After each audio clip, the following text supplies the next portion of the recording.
When we're talking about quality management strategies, it's important to note the differences between, let's say, small and large organizations. Often the size of a company will greatly affect its focus points, its challenges, and also its approaches in regard to ensuring the quality of its products and processes. Interestingly, there can even be a significant differences and similarities between company sizes within the same industry. A recent survey conducted by LNS Research did a side-by-side analysis of small and large organizations with regard to objectives, pain points, and IT strategies. Matt Littlefield, President and Principal Analyst for LNS Research, is with us via Skype to tell us a little bit about the research. Hi, Matt.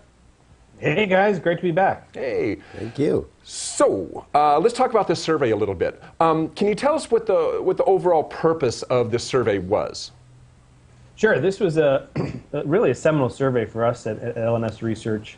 We've been conducting this data collection effort over the past actually over a year now, as we started in June of 2012. So we're excited to be able to share this research, and the goal of it was to be able to identify those best practices around business process, around leadership, around metrics, and around technology. So those are the four focus areas of the research study.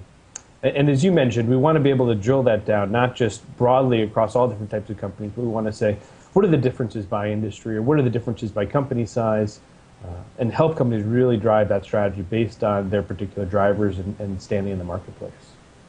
And can you give us some high-level insights into the results? I mean, what do these responses indicate about pain points that respondents are experiencing, for instance?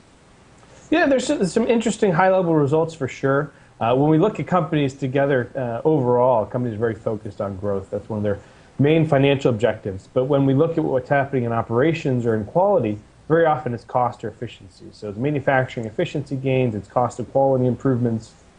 So one of the things we're going to be talking about is how do you take what we do in quality and transition it into something that's a growth enabler? How do we connect manufacturing quality or engineering quality up to an improved customer experience, improved sales, those sorts of things, not just cost reductions in terms of reduced warranty reserves or reduced scrap rates. So that's one big finding that we've seen. Another one is just the emergence of the enterprise quality management space in general. If you look at more mature software markets like ERP, you'll see 75, 80, 90% adoption rates depending on the study or industry that you're looking at.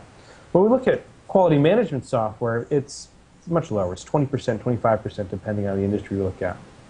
But what our survey showed is, again, depending on the industry, between 25 and 35% of companies are currently evaluating the system. So it's very much an emerging space that we find a lot of companies researching right now and trying to understand how to build that business case.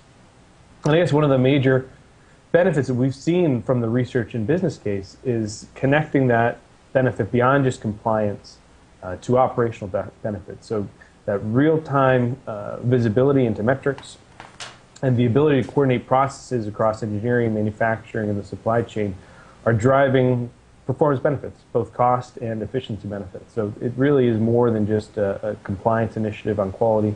We're moving the dial on a lot of key metrics. So Matt, and we should remind all the viewers out there, we have an interesting webinar on this topic coming up next Tuesday on June 25th at 11 a.m. Pacific, 2 p.m. Eastern, and Matt and Dirk, you guys will be conducting the webinar. So Matt, really this webinar is going to take the research and look at it from the perspective of how software helps to alleviate some of the issues that you discussed. So can you drill down into exactly what it is that software does? That when people do adopt software within the enterprise-wide quality management space, what does that do for you? Where does that get you?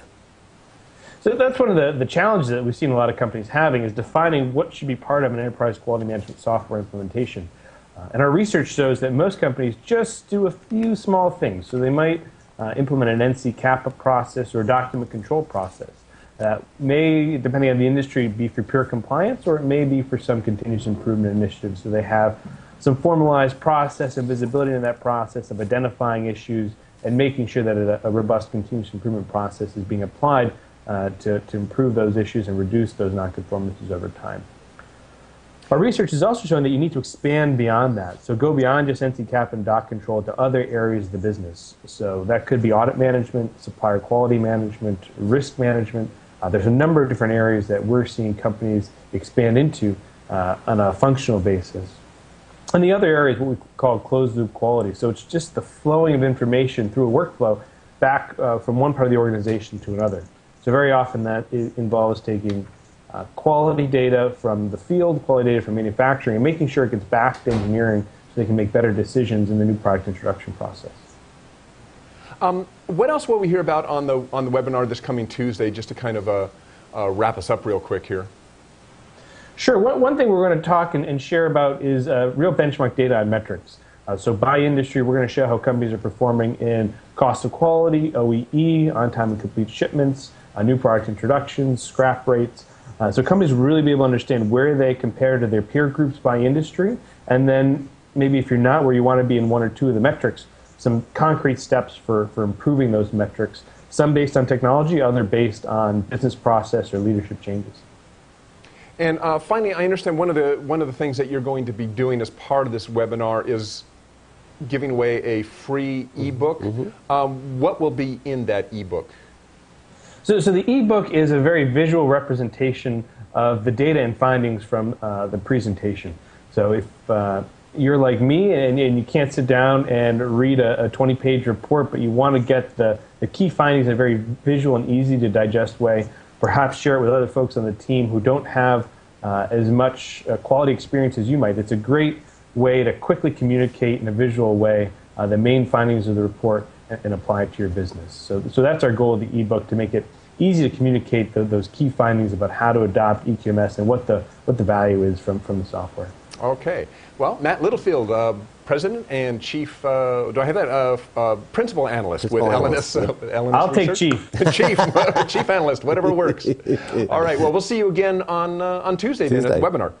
Great. Looking forward to it, guys.